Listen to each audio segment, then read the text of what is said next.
අපේ ලෝතුරා සම්මා සම්බුදුරජාණන් වහන්සේ සාකේතේ භික්ෂු සංඝයා සමග වඩිනකොට සවැත් නුවර ඉඳලා යම් දුරක් ওই සාකේතේ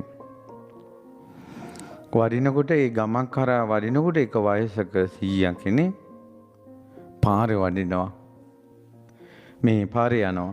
ඒ සීයා භාග්‍යවතුන් වහන්සේ දැකලා ඇස් දෙක ලොකු කරගෙන බලාගෙන ඉඳලා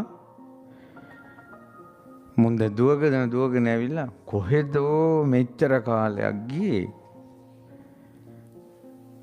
මයි රත්තරම් පුතේ කොහෙද මෙච්චර කාලයක් ගියේ කියලා අතින් අල්ලගත්තා. මේ ලෞතුරා සම්මා සම්බුදුරජාණන් වහන්සේගේ අතින් අල්ලගත්තා. මගේ රත්තරම් පුතේ කොහෙද නුඹ මෙච්චර කාලයක් ගිහිල්ලා හිටියේ කියලා. ඉතින් බුදුරජාණන් වහන්සේ නිහඬව සවන් දුන්න බ්‍රාහ්මණයට. දැන් බුදුරජාණන් වහන්සේ සමග වැඩි භික්ෂු සංඝයාට ප්‍රශ්නයක්. බුදුරජාණන් වහන්සේගේ මෑණියන් මේ වගේම පියාණන් ඔක්කොම කපිලවස්තුයි. සුද්ධෝදන රජතුමා තමයි පියා. දැන් මේ කෙනෙක් ඇවිල්ලා මගේ පුතේ රත්තරන් පුතේ අම්මා බලාගෙන ඉන්නවා මෙච්චර කාලයක්. යන් ගෙදර යන් කියලා අතින් අරගෙන ගියා. ඉතින් අතින් ඇදගෙන දැන් යනවා. තමන්ගේ පුතා රෙන්න තුන් ඉඳලා ඇදගෙන යන්නේ වගේ. බුදුරජාණන් වහන්සේ වැඩියා. ඉතින් ඒ ගෙදරට යනකොට දැන් අම්මා ඉන්නවා මිදුල් අතුක ගා ඉන්නවා. ඈතින් දැක්කා එයත් මේ අත් දෙක නල්ලට තියාගෙන බල්ලා මගේ අම්මෝ මේ මගේ පුතානේව කොහෙද රත්තරම් පුතේ මෙච්චර කාලයක් ගියේ දැක්කේ නෑනේ කියලා උන්ද ළඟට දුවගෙන ගියා. ඊට පස්සේ බුදුරජාණන් වහන්සේ ගෙදර වැඩ හිටියා. ඒ අම්මයි තාත්තයි බුදුරජාණන් වහන්සේට දානේ පූජා කළා. ඒ දානෙන් අනතුරුව බුදුරජාණන් වහන්සේ දේශනා කරපු ධර්මය අහලා ඒ දෙදෙනා අනාගාමී ඵලයට පත් වුණා. ඊට පස්සේ දැන් මේ දෙන වයසයි. ඒතකොට නිතර ධර්මය අහනවා.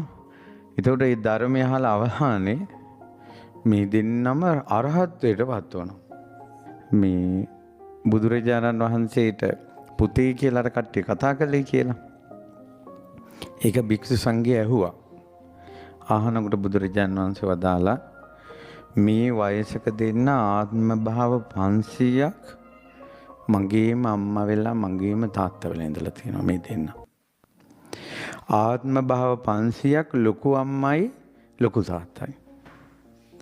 ආත්ම භාව 500ක් පුංචි අම්මයි බාප්පයි. එක දිගට පුතා කියන වචනේ ඔය අම්මයි තාත්තයි කටින් පිට වෙලා තියෙනවා ආත්ම භාව 1500ක්.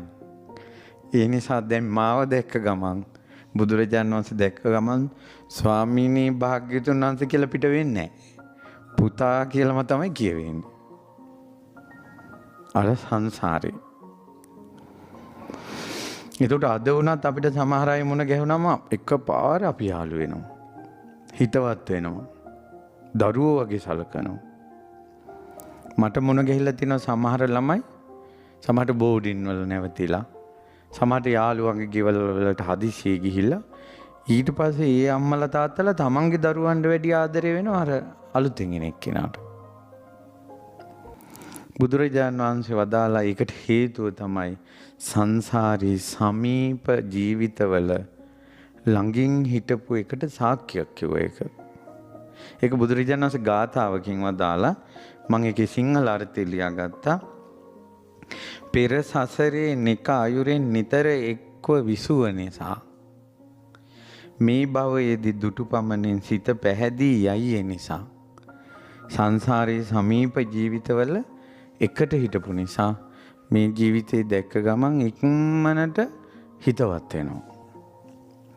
ආදරයෙන් කල්ගත කොට දිගින් දිගට ආව නිසා යලි එක් වෙයි දියේ පිපී ගිය මහනෙල් මල විලසා වතුරයි මඩයි මහනෙල් බීජයයි එකතු වුණ ගමන් ඉක්මනට මහනෙල් මල් විපෙනවා.